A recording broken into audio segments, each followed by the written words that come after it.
and being honest with people. I don't even think it's cojones. You know what it is for me? It's an equal playing field. Like if I have the issue of like insurance is expensive, if I have the issue that I don't know when it's going to snow, I can't control that. That means every single one of the other snow companies here has the same problem. So the first person who solves those problems will win.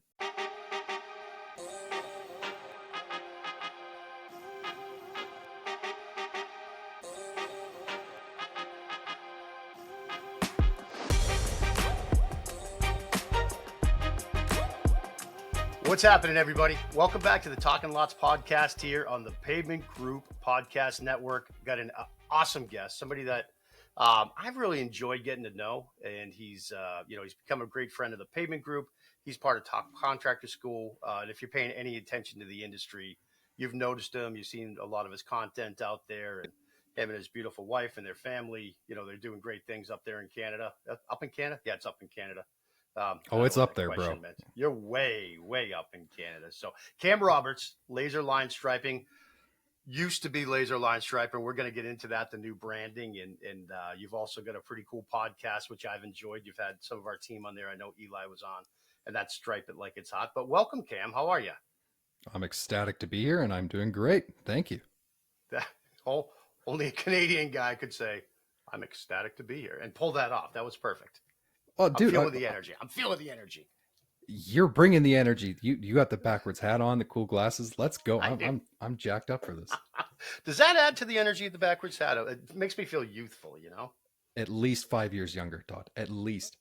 You are the best. You are the best. You're already on, man. You don't have to flatter me Oh, okay, anymore. okay, But okay. I'll be normal. No, yeah. yeah. So How are things going, bud? I met you for the first time I'm back in what was it, June at the Top Contractor Retreat. yeah. Well, actually, we met briefly at the paving show too, but that was the first time Mhm. I had a chance to get to know you. And I sat with you and Robin at one of the seminars, and I got to tell you, man, you're like the sweetest couple. First of all, like everybody should take for real. You guys were so nice to each other. Your wife's pregnant, and you were getting her glass of water, like the whole thing. I was like, these are just two of the nicest people. And then hearing your story and learning about how you built your business, and you guys do a lot of stuff together.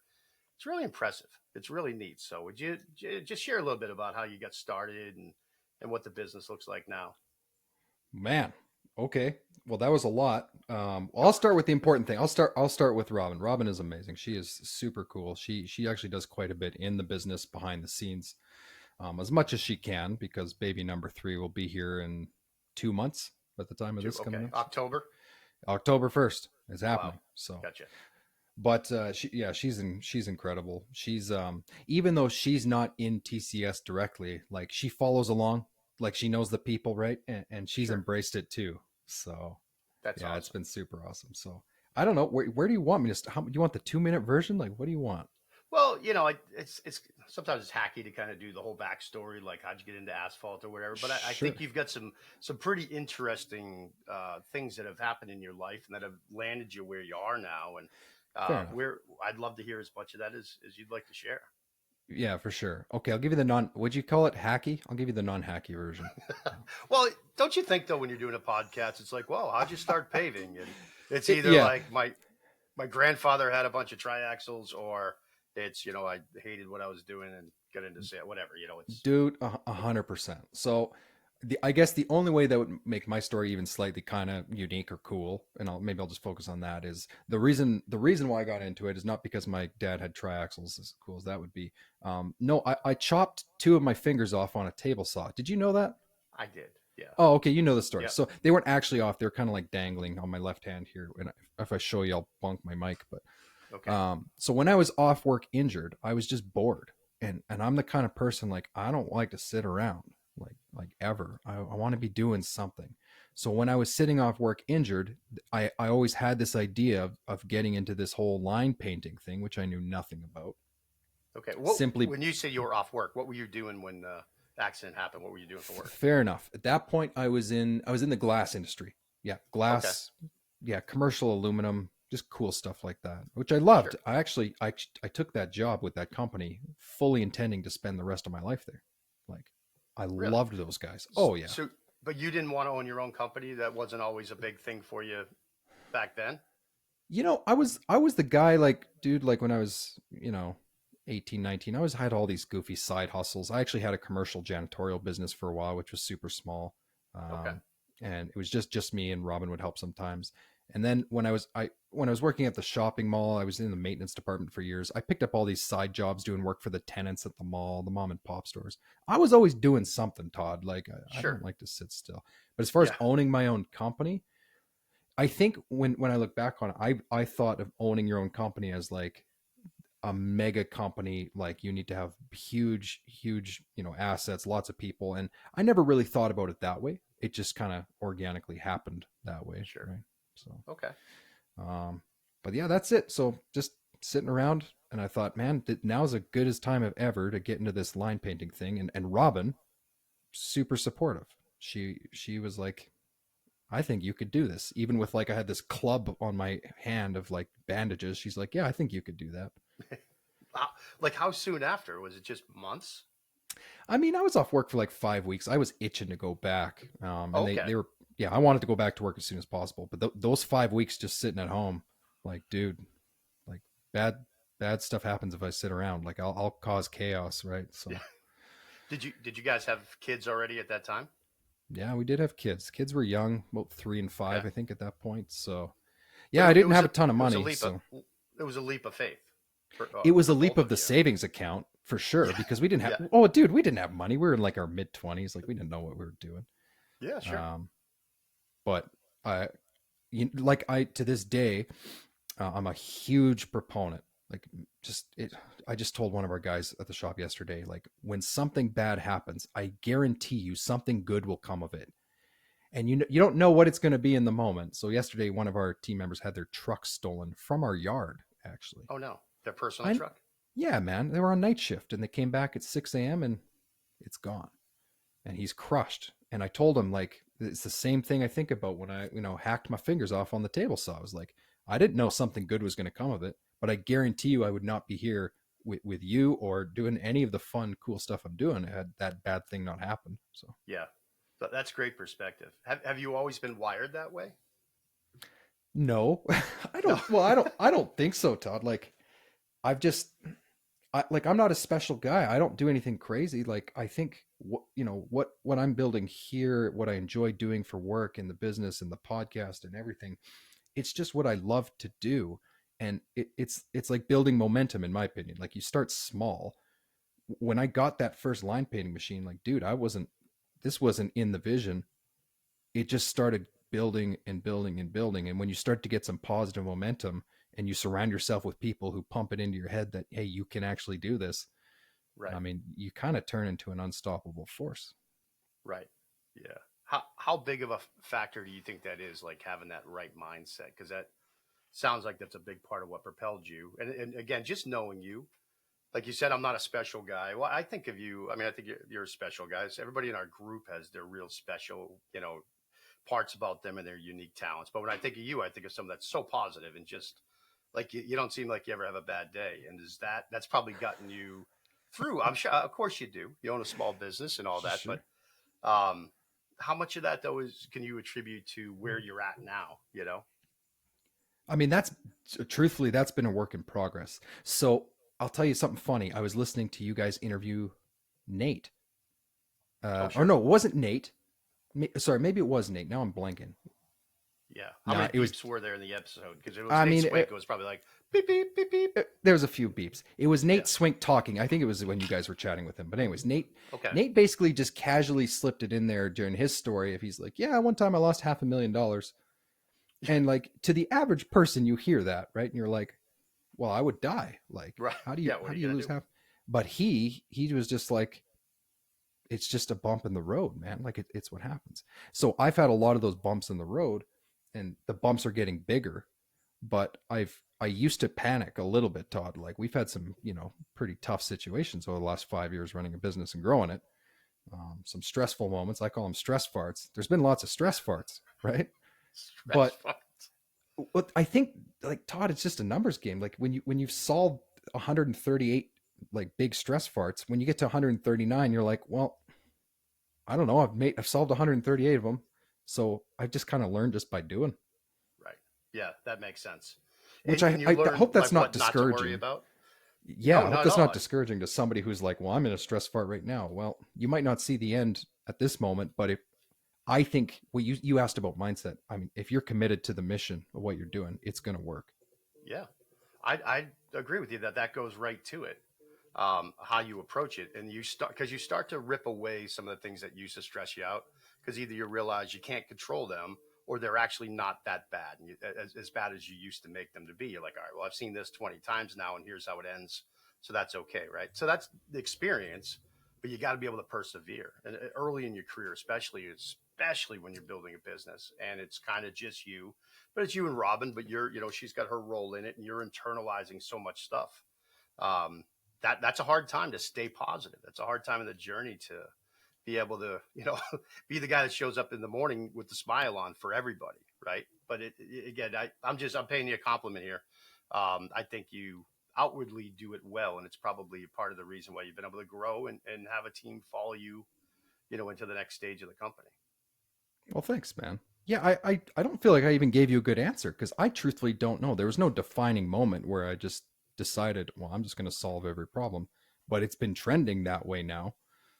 Yeah, We've no, had two very like I'd call them close call moments in this business, just growing it so quickly where it's like I don't know if we're going to be around next week, right? And yeah, in those moments, like I'm not telling myself it's going to be okay. I was freaking out, but now, yeah, yeah. proof of concept, right? Well, that's when the fight or flight kicks in, Yeah, and there was some of that. Oh yeah. yeah. All good. Well, in Canada, again, it's like fighting a bear, right? You're thinking differently. I don't know. I got no good Canada jokes. I thought I was grasping at straws, Cam. I really was. But I'll help you after the show, no problem. well, some of my favorite. I'm a comedy nerd. I don't know if you knew that about me, but I love like the history of Saturday Night Live. Some of my favorite things to study and watch. And I'm a huge stand up fan. So there's been so much great comedy that's come out of Canada, and so many great talents. A lot of great influences. So I love the I don't even know what the cadence and the mindset of Canadian comedy. So I was trying. I'm just not ready for the big leagues. Yeah, that's fine. That's okay. All good. So I see you got a new logo on your shirt there. So it was laser line striping, and now it says laser Yeah. pavement solutions. I love it, and I love the road right next to it. That's cool. Oh, thanks. What's that all about? What's going on? Yeah. When that idea started in like 2020, because that's the year we started doing snow removal. And I say we, and Okay, it was like, let's be real. It was me and some dude who was driving my plow truck part time for me. So that was the some we dude. back then. Oh Yeah. yeah, yeah, and he was awesome. So that was an initiative. I mean, I don't even know where to start with that one. When I started the first 2 years, it was just me painting parking lots, man. That was it. Mhm. Literally just me, one man band. Once, a couple times I had a helper, and then I quit my job, and then I was doing a lot more painting. But then, as you know, like if you answer the phone to a client and you are respectful and not a jerk, they call you back and they want other things. So very, very slowly, I've been patient with the other service offerings, but slowly we've been adding more of the parking lot specific services. That's the name of our game, parking lots. So snow removal is the biggest one by far. Maintaining parking lots is a huge part of what we do. So basically, for the last 2 years, I've just been slowly getting tired of people going, "Oh, laser line painting. I had no idea you did snow removal." Okay. And snow removal's like, yeah, your dog likes that. Yeah. I don't even care. I fully This is expect somebody to come in my office here. Don't even worry. Um, what was I even saying? Snow removals, yeah, snow removals like it's gonna be our bigger business, dude. Like it's massive. We've grown it so quickly just because of the demand for it in the last like 2 3 years. So I've been marinating it for about a year and thought, you know what, now's the time. Let's rebrand. You know, to encapsulate more of like who we are overall, like holistically. What I've started telling people in the last 6 months or a year, Todd, is like um, when people ask who we are and what we do, I tell them, when a paving company comes in and paves your parking lot and then they leave and then they send you an invoice for like hundreds of thousands of dollars that costs a lot of money, like, yeah, that's when you call us and we will do everything in our power to maintain it, keep the value up, keep it safe, keep it aesthetically looking good. That's what we do. That's smart. So, do you guys do sweeping and that sort of thing too? Sorry, again, we'll have to get I this don't. dog out of here in post. But Oh man, it's all good. Yeah, we do some things like that. A little bit of sweeping, like those things aren't huge for us. By far, pavement marking is still our jam. So where we are in central British Columbia, like dude, we travel like a long ways to do pavement marking. We've carved out a pretty cool niche.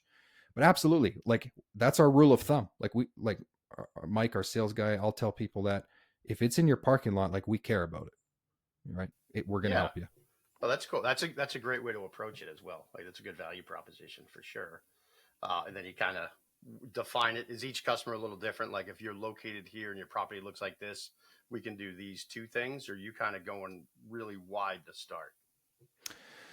Like, what do you mean, like geography wise, or like? Yeah, geography and then the makeup of the property as well. Like there's probably Fair. some things that don't fit. Oh yeah. Oh, for sure. Yeah. So we're not in a huge market, Todd. Like our city here is like 80,000. So, but that being said, if you want somebody to like, oh, truthfully, even pave your parking lot, it's tough, man. There's not a lot of quality people here to call. So, at the very least, what we tell people is, man, if we can't help you with something in your parking lot, chances are we can. But if we Yeah. can't, we're gonna find you a solution one way or another to help you. Like Okay. That's that's it. amazing. Let me add. So how do you become good? I worked for a company for years that we did snow removal up in New England, and the trickiest part was like the differentiation and like getting the communication down, right? So how have you guys become really good at snow? What's kind of your secret sauce for it? That's super easy to answer. Suck at it for 2 years. Okay, Like, no, and that's it. I'm dead serious. So, like, I know the situation. Like, I'm sure somebody listening to this is probably involved in snow. So I won't go into huge detail, but snow removal to me is a broken industry. Hmm. It's broken in a lot of ways. One of the biggest ways is the cost of simply opening up a business to perform snow removal. Yeah, sure. It's Very capital intensive. insanely insane. Insurance, you need like huge heavy equipment. So it's very difficult financially to get into. And then even if you're into it, you are at the mercy to some extent of Mother Nature, right? So it's very unpredictable. So what we found where we are is something my first business coach taught me. And this is the whole reason why I got into snow removal. There was a time, Todd, I remember telling him word for word. I gave him like a 5 minute spiel, like, dude, I will never ever get into snow removal. It's the stupidest industry. I want nothing to do with it. I used to be involved with like hiring the company at the mall and like keeping on top with them and like getting snow Okay. reports. And it was like just like rip hair out. So stressful, right? It is because it's like if it snows a foot, and sometimes here it will, Yeah. like it's chaos, right? Yeah. Yeah. You So know, if they get behind, they're not catching up. Then that becomes your bang, problem for the next couple days. bingo. So he taught me something that I've carried with me to this day, and I tell our guys hear this. It is a much. I bet you agree with this too. It's a much bigger problem to actually sell the solution to somebody than it is to figure out how to perform the solution. Yeah, I think that's fair. Right. Okay. So when I started, I felt like if I didn't have every piece of equipment in my driveway ready to go with my decals on it, I couldn't even begin to start selling snow. Okay. So I kind of pivoted the other way and I started selling the solutions to people, not entirely sure how to do it, but essentially we were committed ruthlessly to figuring it out as we went along. And we would tell clients that too. The first year, I straight up told people, just so you know, I've never actually done snow removal before. As long as that's not a deal breaker for you, here's what I'm going to do to like make sure you're looked after. Did anybody have an issue with that? Like, Oh yeah, for sure. Yeah, yeah. 100%. Yeah, yeah. Okay. Because I didn't set rates very low, like even though we were new. But my value to them was because I've never done this before, in the sense of actually self-performing it. Like the level of like my give a crap meter is like off the charts versus company A who's been doing this for 25 years, and they just you're part of the system, and like maybe company A looks after you really well, but chances are I'm going to go like above and beyond because dude, like I'm 100% all in on this brand new thing, right? Right. Boy, So that's first 2 years, we didn't really do that well. What we were good at was actually our weakness, which was we weren't so good at solving the problems proactively. We were reacting to the problems very quickly. Okay. So like we would go clear snow, problem would come up, client complains, we go fix it immediately. And unfortunately, like that's not how we do it now, but because we were quick to solve those problems, people appreciated that. Now we've taken that experience and actually built an operational strategy so that we don't have those problems. Yeah, sure. But how else could you do it? I mean, you can get a mentor, right? And it tells you a bit, but otherwise, or hire some experienced people. But it's really trial and error with a lot of that build. And I think that's that positive attitude. Back to what you were saying, like the 138th time we did it this way, 139th, I don't panic. And and snow's a hard. I'd argue one of the hardest ways to learn that, or places to learn that because everybody's panicked. It's life safety. It's so intense, so fast. You get it. It's a little baptism by fire there. So, well, good for you, man. That's good for you for having the cojones to just kind of dive in and say, let's do it this way and being honest with people. I don't even think it's cojones. You know what it is for me? It's an equal playing field. Like if I have the issue of like insurance is expensive, if I have the issue that I don't know when it's going to snow, I can't control that. That means every single one of the other snow companies here has the same problem. So the first person who solves those problems will win, right? Yeah, yeah, good point. No, that's true. How did you start getting connected with companies outside of your area, like in the U.S.? You're a great networker, and I know you're part of Top Contractor School. I think you're with Marvin's group as well, and you've done a great job of plugging yourself in and getting to know a lot of other people and probably learning from them and all that. How'd that start for you? I mean, I just love people. I mean, that's. I think a lot of people these days say they hate people, but I do not. I love people, so I do too. that comes naturally to me. But I guess it really started in 2020. That's when laser line painting started to really get going. And like, hey, I can't do this all myself anymore. And I basically had no choice but to I either had to start saying no to people, which I didn't want to do because I'm bent on giving people a solution, or B, actually figure out how to run this as a business with systems and people. And so I just went to other people. Like, like I just figured, hey, if other people have done this, what I'm trying to do, why not just go to them and ask them for Sure. help? That's how I started working with my first coach. I was with their program for like basically 2 years. And like when you Was get that involved with people, what's was that that? a construction industry coach, or was that uh, No, he was actually just a more business coach? business coach, more sales oriented, Okay. but I worked with him and another one of his associate coaches, and they helped me like build the systems, right? Like get it from just me running around in a striping trailer at night, which was fun, but like how do we actually grow this with systems? Okay. So, I was going to ask you that, like, what your biggest takeaway was from your first coach. So, is that it?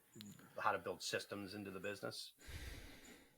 Uh, Biggest takeaway from working with Mike was probably, oh gosh, I don't even think I could pick one, dude. I mean, truthfully, and this is this isn't a knock on Mike at all, but I truthfully feel like I could have worked one on one with anyone at that point, and they would have helped me. Like literally, I was like doing stupid stuff that I just needed permission from somebody not named me to tell me Okay. it's okay to raise your prices 25% because Sure. you're winning every quote you send out.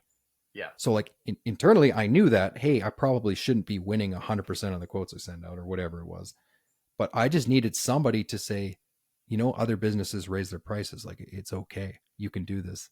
Sure. So I can't pick one thing from him. But in general, though, and I'm sure we'll talk about TCS specifically, um, somebody, I just filled out a form a little while ago. And one of the questions on that form was like, what's the biggest key to your success and growing? And it's a no-brainer for me. It's surrounding yourself with people, like-minded people who have done the thing that you're trying to do. I Sure. don't think you could possibly fail if you invest either money or time or energy into connecting with people who have done the thing you're trying to do. Excellent. So, are you finding that so you had your first coach and then you started to branch out a little bit more to get into these groups? You're picking, you find that you're picking the right ones, or you know if all right, this is the next evolution for me. I need to get up to here. Does that feel right now with the steps you're taking? That's a weird question, but Yeah, I that's kind of not the get it. weirdest one either. I get some weirder ones coming. Oh, sweet. I can't wait for those ones. Uh, Now I'm nervous.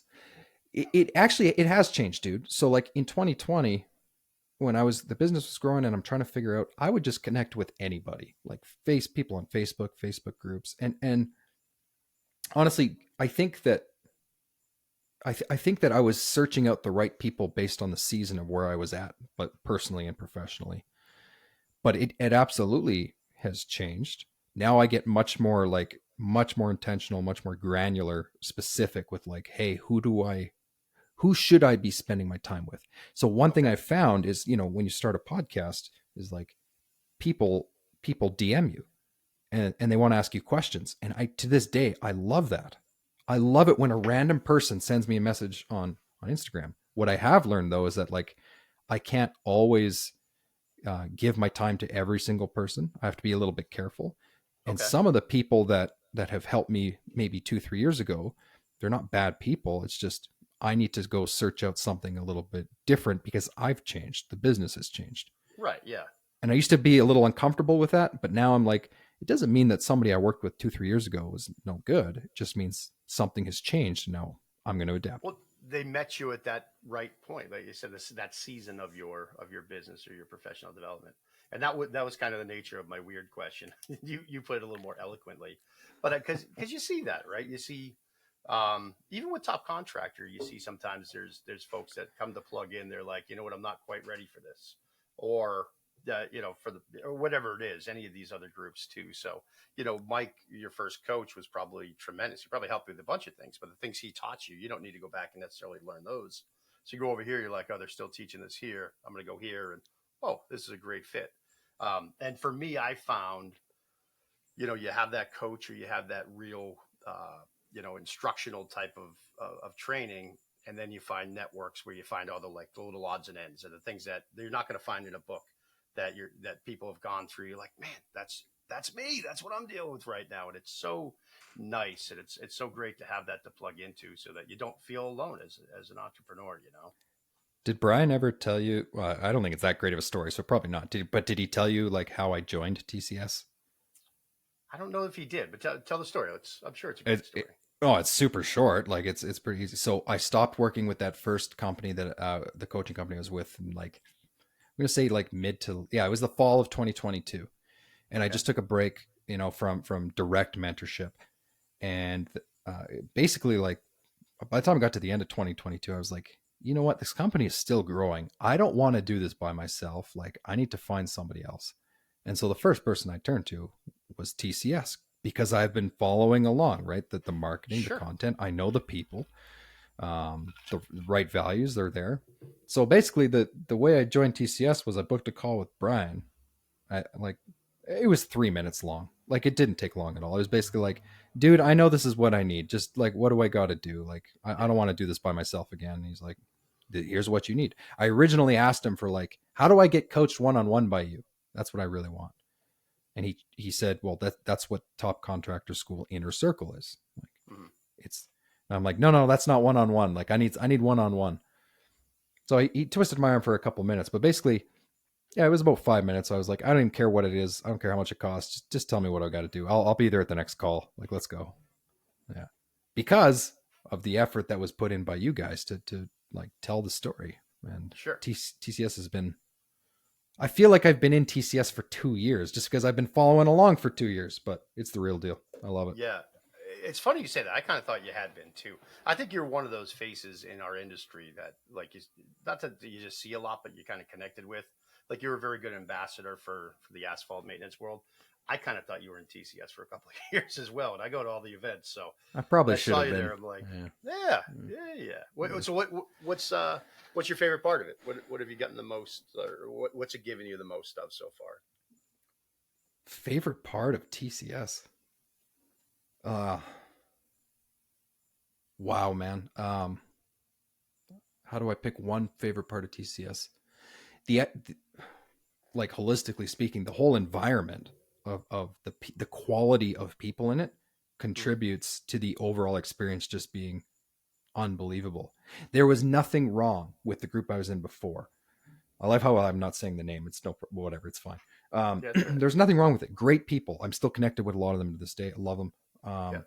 But there's something different being cooked at TCS.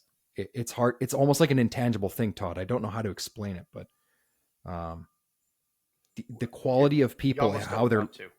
yeah, it's like it's just like-minded people who are willing to go like way above and beyond to help you do the thing you're trying to do. So I mean, it's incredible. Yeah. Structure's great. Like I don't know, I could talk forever about it. I don't want to. Well, there's real accountability there too, which a lot of those groups that are out there. I've been a part of like Vistage and some other things, and they're great. They all serve their own purpose, and you meet great people. But if it's not structured in a way that's going to hold you accountable to that asks people to give back to each other too, that you're not just there to learn and take, you're there to give. I think that's like at the heart of it is what's made it different and special from anything that I've been a part of. It's funny you Um, say that because that's one of the things I sucked at when I started working one on one with a coach. Was like I would get all these ideas and I'm like, yeah, that's amazing, and then I would never implement them.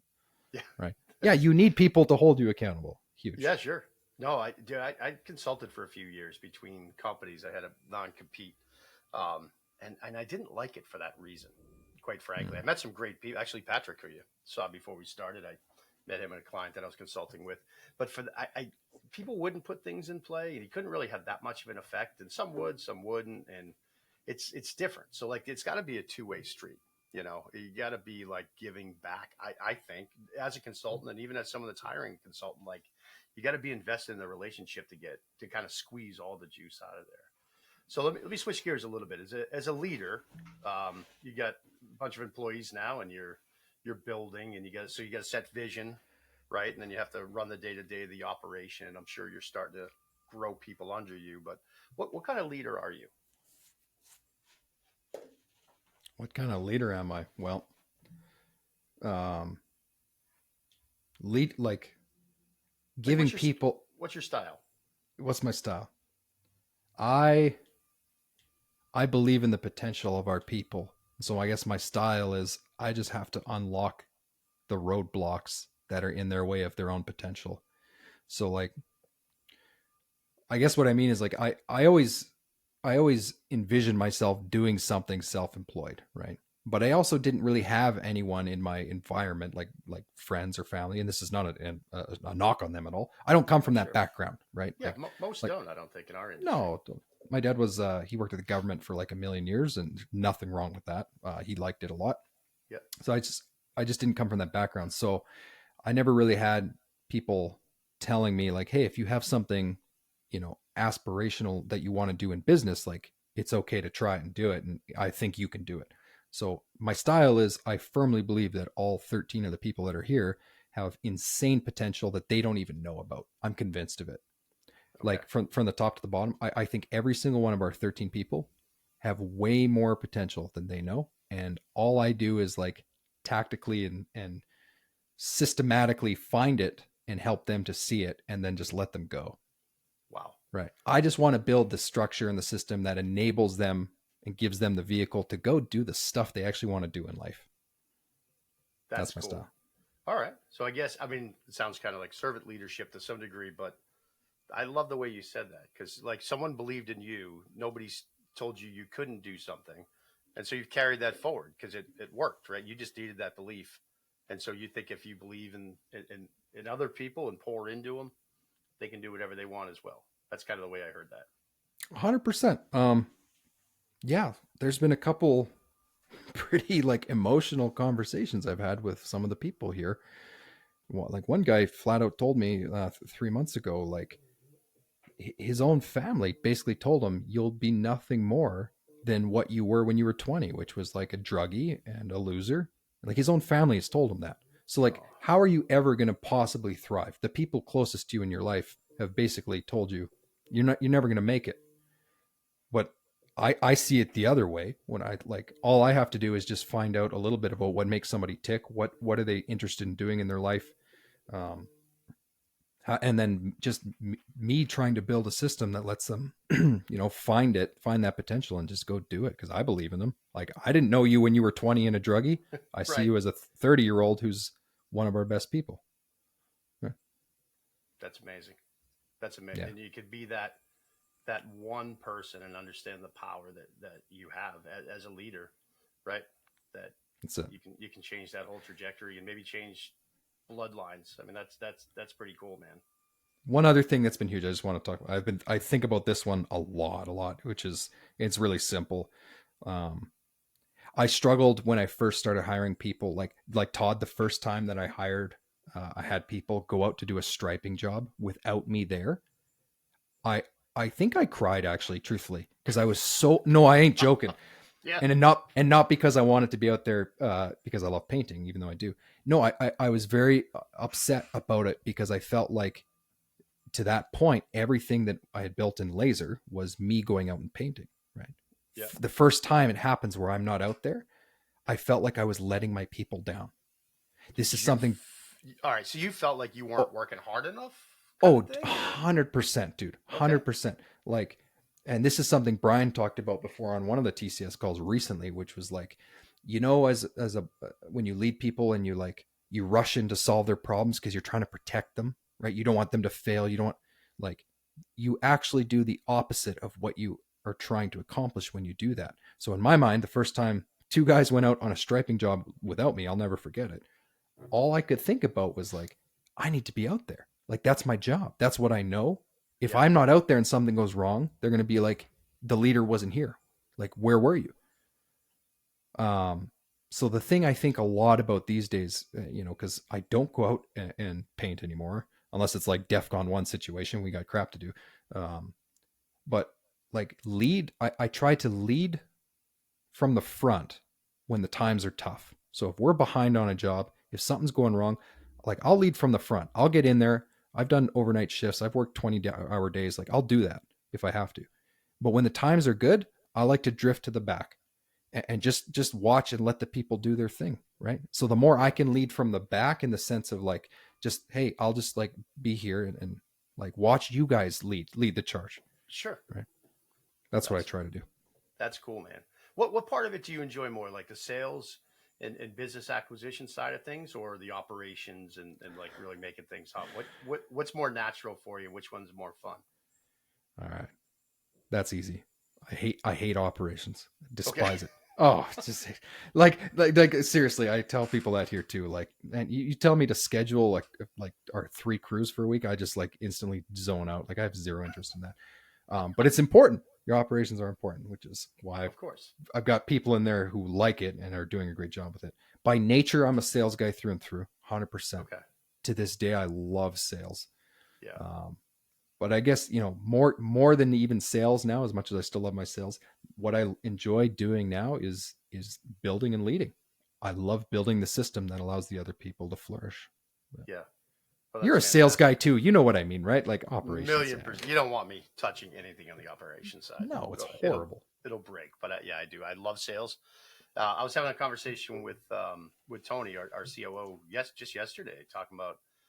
Then we were talking about compensation and stuff too, and he's like, I could never imagine not knowing what I was going to make, and I need to know exactly what my salary Mhm. is for the year, et cetera, because we were talking about how I'm like I am all good betting on myself selling and having the opportunity to make more money and being a little more entrepreneurial. If I had to deliver the jobs, I also would want to set salary and not have to worry about it because it's tricky. It's a different animal. All right, I got to let you get back to work. Is there anything you wish I had asked you? Is there anything that didn't come up? We always like to ask our guests those questions.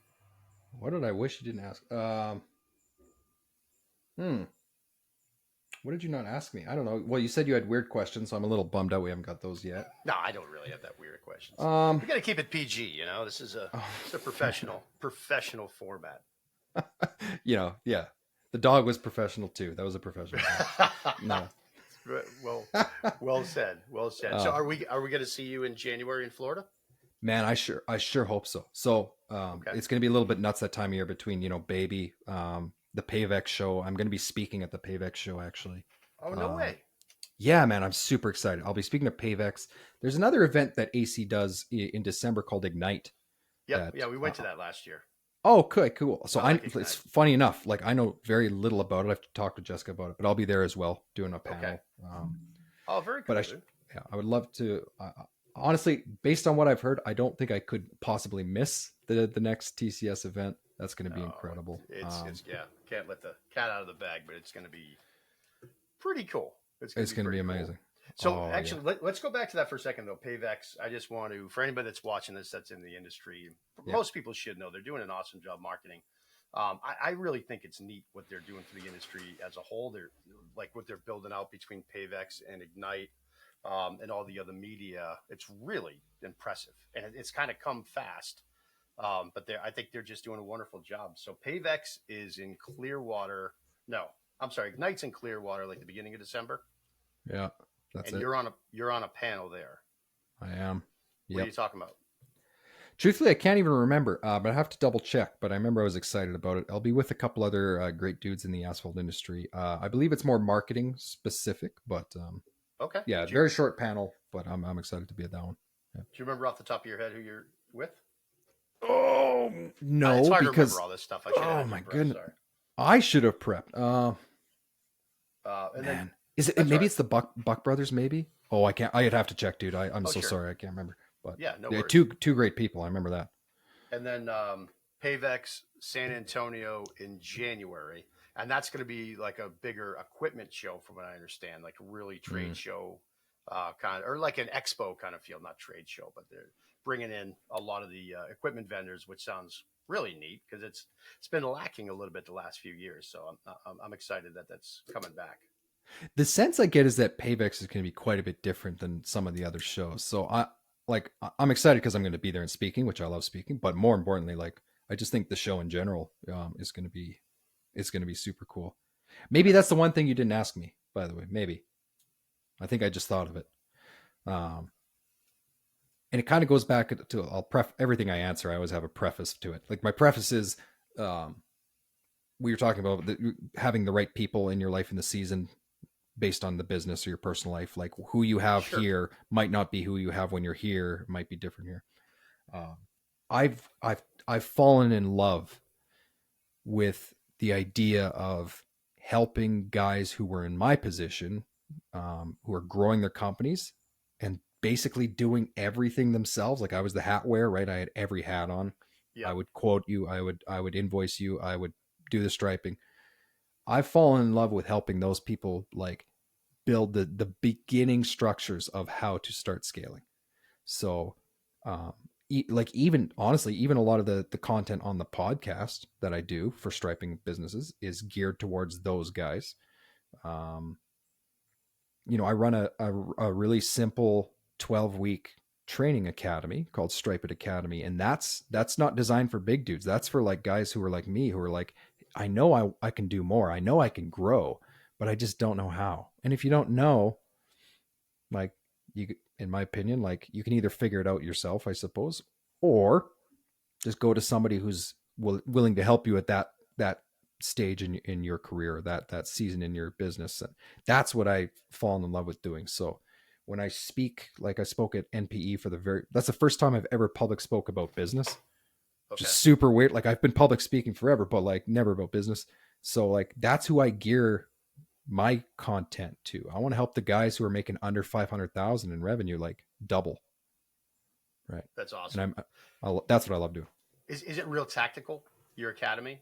Is there like a playbook for the 12 weeks, or is it more of a, just ask me anything and we'll solve specific questions?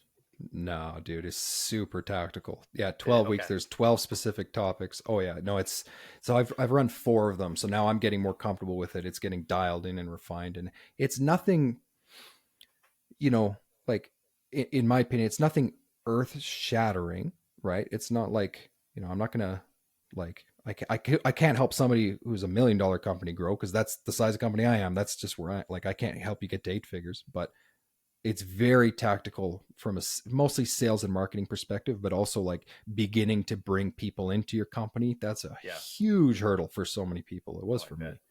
And that's what I love doing, man. I love the people aspect and the sales. So that's what it's geared towards. That's cool. That's awesome, man. Well, you learn, you earn, and then you give back, right? I mean, you're young to be in that phase of your life, but I think the earlier you start it, the better you become. Because you're learning it twice and you're learning it three times when you're teaching it. And I think that's pretty special, man. And to round it right back out, you are a special guy. That's what we just learned here, Cam. I can tell you that. I don't know. Well, thank you for saying that. How old do you think I am, by the way? Oh, 34. that's dang close. The lighting in here is terrible. Sorry, like, you can't even really tell. But 32. I'll take it. 34 Okay. is. Yeah, I feel like I got a baby face, so I'll take you 34. do. Yeah, Thank 32, 34 is the same thing. 27 to about 39, it's all the same thing. It is. You'll figure that out. Once you turn like 42, you'll look back and be like, oh, that was just one chunk. I looked the same. Everything felt the same. So yeah, no, all good, man. Well, you accomplished a lot being 32, and we're dang proud of you. But you've been a great addition to TCS. I've really enjoyed getting to know you better, and I look forward to working on some stuff and seeing you at these shows, speaking and being on the panels. Miranda, our marketing director, is talking at Ignite. I don't know if she's on a panel or if she's doing a presentation, but everybody's jumping in to support these efforts because it's the industry, it's the type of industry we're in. Everybody wants to see it do well, and there's so much collaboration going on right now that I just love it, man. I've been doing it for 20 years.